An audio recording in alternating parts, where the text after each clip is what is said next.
쉽게 얘기해서 그랜트가 있고 그렇죠. 에디셔널 그랜트가 있고 있고, 예. 그건 소득 기준이고 그렇죠. 그리고 본드가 있는데 그것도 그것도 소득 소득 기준. 기준이고 예. 나머지 BC 주정부에서 주는 그랜트 같은 경우는 소득과 BC 상관없이 그랜트. 한 번에 1,200불 주는 겁니다. 6살에서 9살. 9살 사이에 반드시 신청해야 되고 그러네요. 신청을 그 나이 때 안 하면 못 받습니다.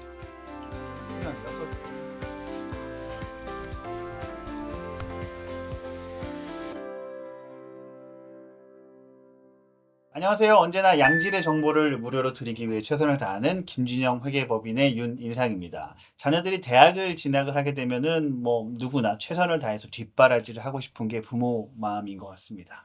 하지만 만만치가 않아요. 그래서 이러한 학비에 대한 걱정을 저희가 좀 해결해 줄 수 있는 적금이 있습니다. 바로 RESP인데요. 한국어로 하면은 뭐 캐나다 교육 적금이라고 하면 될 것 같습니다. 오늘 이 시간에는 바로 이 부분에 대해서 좀 저희가 여러 가지 질문도 해보고 조언을 얻을 수 있는 전문가분을 모셔봤는데요. 현재 RESP 및 각종 금융상품의 어드바이저로 일하고 계시는 원종욱님을 모셨습니다.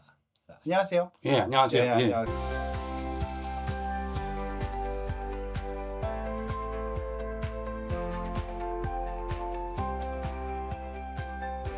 네, 반갑습니다. 반갑습니다. 예. 네, 그리고 또 김진영 회계법인의 대표 회계사님이 김진영 회계사님 모셨습니다. 안녕하세요. 안녕하세요. 네, 자, 오랜만에 저희가 또 이렇게 귀한 손님을 모시고 모였습니다. 제가 이렇게 보니까 캐나다 대학교 기준으로 1년에 뭐 여러 가지 뭐 기숙사비나 이런 걸 제외하고 순수하게 학비만 봤을 때는 그래도 10,000불 정도 이상은 들어간다고 보는 게 맞을 것 같아요. 매년 그죠? 예. 그래서 오늘 캐나다 교육적금 RESP에 대해서 좀 알아보려고 합니다. 자, 그러면은 과연 RESP는 무엇일까요? 간단하게 어떻게 제가 알면 될까요? 예, RESP란 캐나다 정부에서 그 일반 가정의 자녀들의 대학 및 네. 직업 훈련 과정이 필요한 교육 자금에 대해서 부모님들이 일정한 비율로 매년 납입해 가지고 자녀들이 포스트 세컨더리 과정에 등록을 했을 때 캐나다 정부에서 제공하는 보조금과 더불어 혜택을 받는 일종의 금융 상품이라고 말씀드릴 수 있습니다. 그러면 이제 아이들이 어렸을 때부터 꾸준히 부모님이 그렇죠. 미래의 그렇죠. 등록금을 위해서 예, 일정 부분을 납부를 하면 나중에 어느 예. 정도 해소할 수 있다. 예. 그런 적금이라는 거죠. 그렇죠. 자, 그럼 과연 여기에 자격 요건이 따로 있을까요? 자격 요건은 캐나다 텍스 레지던트면은 누구나 가입이 가능하고요. 가장 중요한 거는 소셜 인슈런스 넘버를 소지하고 계셔야 됩니다.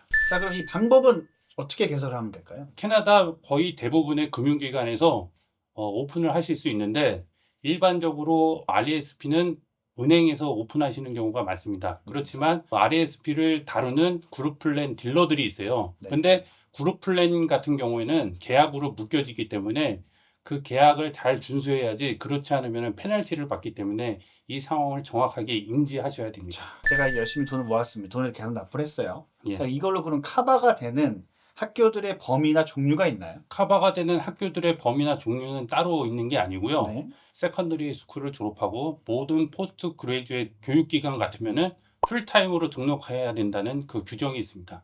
그 풀타임으로 등록하는 그 레터를 받아오시면은 누구든지 RESP에 대한 컨트리뷰션 외에 정부에서 주는 보조금, 기타 수익도 인출하실 수 있습니다. 그렇지만 인출하실 때 반드시 고려해야 될 사항은 인출하는 금액이 자녀의 소득으로 간주되기 때문에 전문적인 회계사분들과 이렇게 상의하셔가지고 인출하시는 게 바람직하다고 말씀드릴 수 있습니다. 자, 그러면은 이게 혹시 해외도 이게 포함이 되는 건가요? 그렇죠. 해외에 있는 교육기관도 포함이 다 됩니다. 그럼 캐나다에서 고등학교 예. 때까지 열심히 공부를 하다가 예, 뭐 미국이 될 수도 있고요. 한국이 저희 같은 돼도- 경우 한국이 될 수도 있고요. 그렇죠. 가도 예, 가능하다는 다 거죠. 가능합니다. 하지만 레터가 필요하다. 그렇죠. 그 말씀이시죠. 풀타임 수업을 등록했다는 그런 레터가 반드시 필요합니다.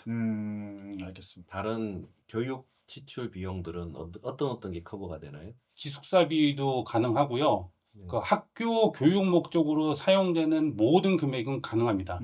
실 예를 들면 자동차 구입도 가능합니다. 왜냐하면 자동차를 타고 학교를 등교를 할 수가 그렇죠. 있기 때문에 그 경우- 기름값도 되고 그렇죠. 보험료도 되고. 예. 그러니까 그런 경우로도 교육적금을 사용하실 수 있습니다. 어떻게 보면은 조금 범위나 이런 게 굉장히 넓네요. 그렇죠. 예. 교육 목적이면 예. 대부분이 가능하다. 예. 그렇죠. 좋은 팁인 것 같습니다. 예. 자, 그럼 이런 RESP에도 종류가 좀 있을 것 같아요. 크게 그렇죠. 나누면 어떤 종류들이 좀 있을까요? 크게 나누면은 세 가지 종류로 나눌 수 있는데 첫 번째가 인디비주얼 플랜이 있고요. 네. 두 번째가 패밀리 플랜이 있고 그룹 플랜 딜러들이 있는데 네. 그 세 가지로 크게 나눠 볼 수 있습니다. 음. 인디비주얼 플랜은 수혜자가 자녀 한 명이 있는 경우 자녀 한 명을 위해서 이렇게 오픈하는 경우를 말씀드리고 패밀리 플랜은 자녀가 여러 명입니다. 그 자녀분들 중에 어느 한 명만 포스트 세컨더리 교육과정을 등록하면은 받을 수 있고 다른 자녀들은 받지 않아도 상관없기 때문에 그런 패밀리 플랜도 가능하고요. 네. 마지막으로 그룹 플랜은 앞에 있는 인디비주얼과 패밀리 플랜과 달리 이거는 계약으로 성립되는 거기 때문에 계약 사항을 꼭 준수해야 됩니다. 그렇지 않고 계약을 파기하는 경우는 페널티가 있고 정부의 보조금도 잃어버릴 수 있는 경우가 발생할 수 있기 때문에 정확한 어드바이저들과 상의를 한 후에 결정하시는 거를 추천드립니다. 지금 그 패밀리 플랜은 한 분이 안 가도 예, 다른 예, 분이 예. 쓸수 패밀리 있는 플랜은 자녀가 여러 명인 경우 자녀 한 명이 대학을 안 가도 다른 사람이 승계를 해가지고 그걸 받아가지고 사용할 수 있습니다. 근데 사실 컨트리뷰하는 적립하는 게 부담이 될 수 있잖아요. 그렇죠. 그래서 자녀분이 여러 분인 경우는 패밀리 플랜도 나쁘지 않다고 그런 생각합니다. 것 같아요. 대신 개인은 이제 해당되는 그분 외에는 그렇죠. 다른 사람들은 쓸 수가 없다는 수혜자 거죠? 인디비주얼 플랜이 그렇습니다. 그럼 대부분 이제 자녀가 2명 이상의 패밀리 같은 경우는 당연히 패밀리 패밀리 플랜을 플랜이 하는 게 낫죠. 그렇죠. 또 스튜던트 론이 있으니까 그렇죠. 맞아요. 예, 이게 RESP만 전적으로 뭐 의존하는 건 아니니까. 그렇죠. 예. 그래서 스튜던트 론 받고 RESP 적립된 거 가지고 예. 자녀가 여러 분이면은 그렇죠. 그걸 잘 믹스해서 쓰시면 되겠네요. 예, 스튜던트 론 같은 경우도 1년에 한 10,000불 정도까지 받을 수 있기 때문에 그걸 잘 활용하시는 게 좋습니다. 특히 BC주 같은 경우는 이자율이 없어요. 그거를 엑스트라로 잘 활용하셔가지고 자녀분들의 교육이나 아니면 적금 상품이라든지 여러 가지 금융 상품이 있는데 그걸 활용하시는 게 상당히 좋습니다. 그러면은 또 이게 또 적기인 나이가 있을 것 같아요. 보통 언제를 가장 추천하나요? 태어나자마자가 가장 좋습니다. 태어나자마자. 왜냐하면 태어나자마자부터 하면은 최대의 정보 보조금을 다 받을 수 있기 때문에 네. 태어나자마자 하는 게 가장 바람직하고 불입하는 납입 금액도 최소한으로 납입할 수가 있습니다. 최대한의 보조금을 받으면서 최소한의 납입 금액으로 결정할 수 있기 때문에 태어나자마자 하시는 게 가장 바람직하다고 저는 생각합니다. 그럼 그게 첫 번째고 만약에 태어날 때는 놓쳤어요. 예. 그럼 두 번째는 언제쯤? 두 번째는 최소 BC주 같은 경우요. 네. BC주에서 주는 또 정부 보조금이 있습니다. 주정부 보조금이요. 네. 그 경우는 6살에서 9살 사이에 신청이 가능합니다. 그 이후에는 보조금이 안 나오기 때문에 무조건 그 전에는 신청하시는 게 바람직하죠. 그러면은 어쨌든 태어나서 하는 게 제일 좋지만 그렇죠. 가장 늦어도 9살 이전에는 그렇죠. 해야 된다는 말씀이에요. 해야지 보조금의 이제 혜택을 많이 누릴 수 있습니다. 그럼 과연 이제 정부 보조금에 대해서 몇 번 언급을 해주셨어요. 예. 어떻게 정리를 하면 될까요? 제가 정부 보조금에 대해서 간략하게 정리해가지고 준비한 자료가 맞아요. 있는데요. 네. 여기를 보시면은 정부 보조금을 크게 네 가지로 나눌 수 있습니다. 네. 기본이 이제 CESG라고 네. 캐나다 에듀케이션 세이빙 그랜트입니다. 네.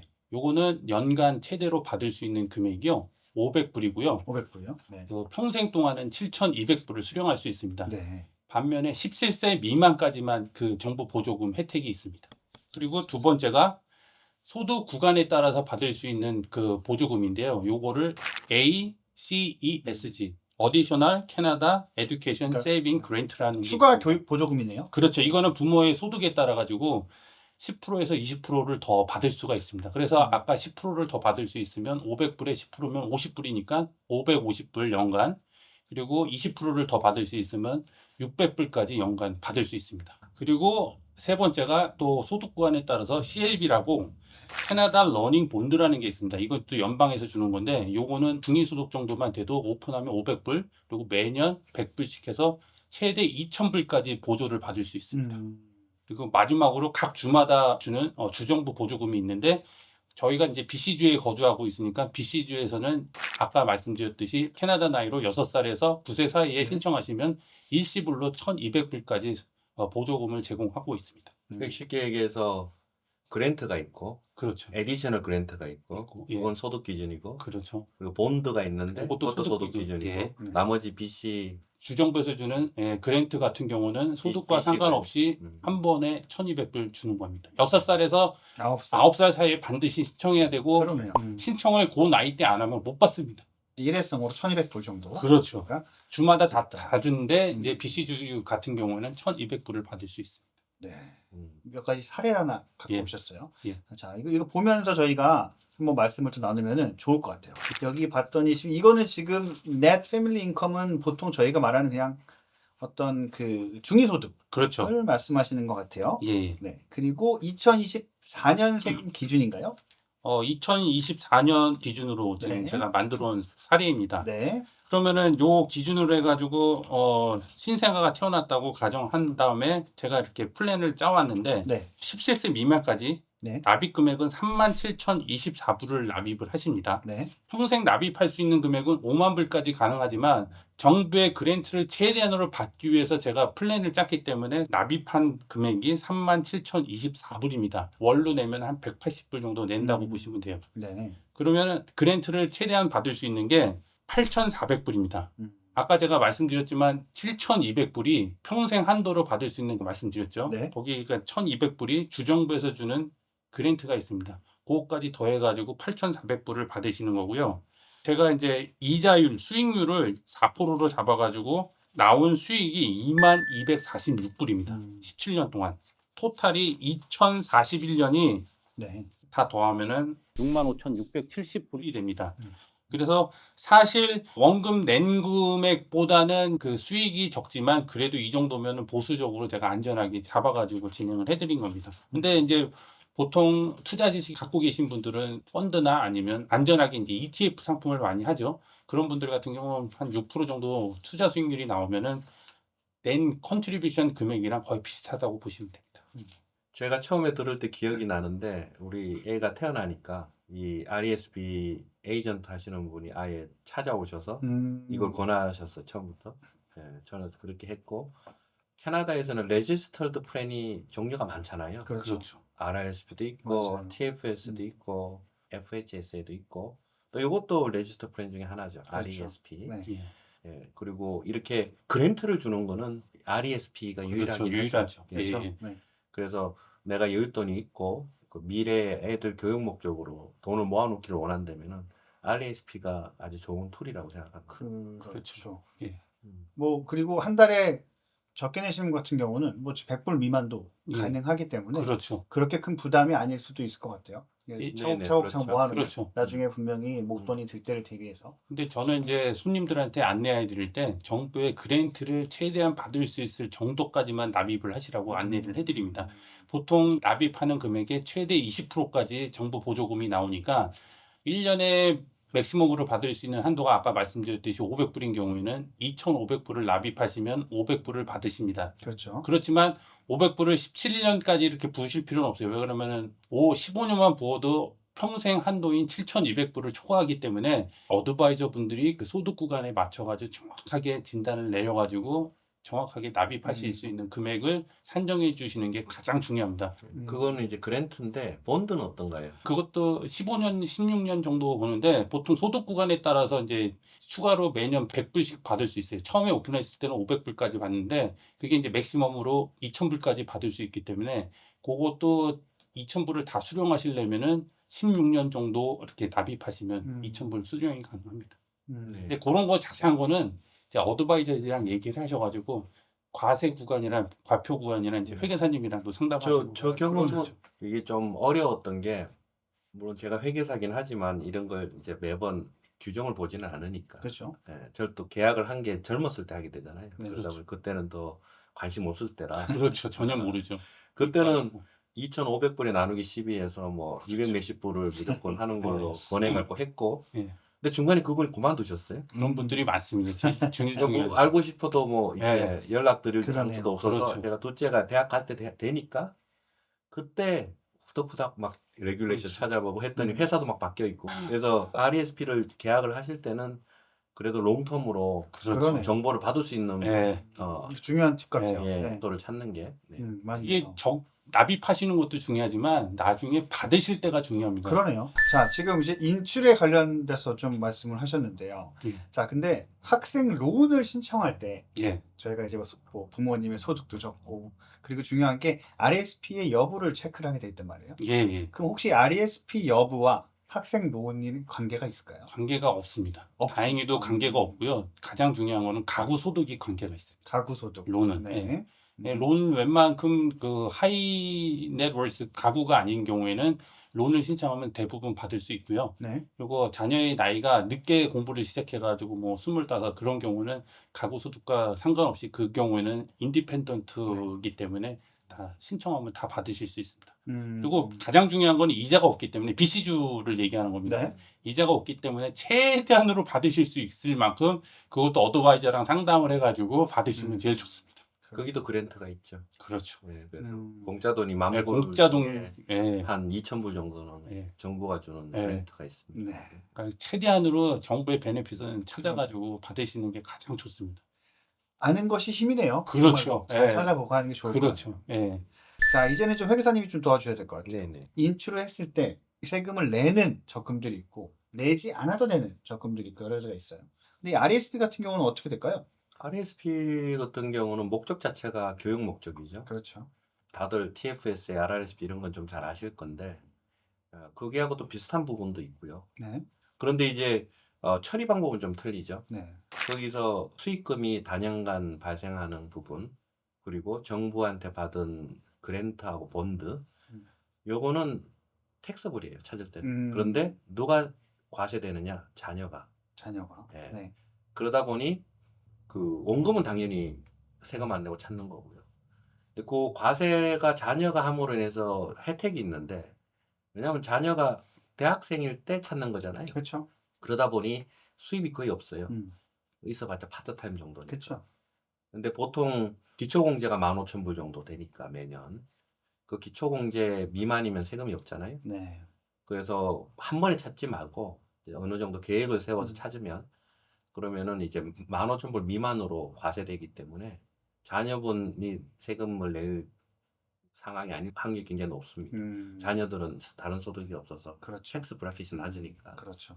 자녀는 또 대학교를 다니면은 투이션 크레딧을 클레임할 수 있죠. 맞아요. 학교에서 받은 T2252 네. 양식을 가지고 투이션 크레딧 클레임할 수 있기 때문에 사실 어떻게 15,000불 넘는다 하더라도 또 투이션 크레딧으로 맞아요. 또 세금을 안 낼 수 있으니까 그런 부분에서는 굉장히 큰 장점이라고 할 수 있습니다. 그러네요. 자, 그러면은 지금 저희가 이제 여러 가지로 이제 RSP에 대해서 이제 좀 알아봤는데요.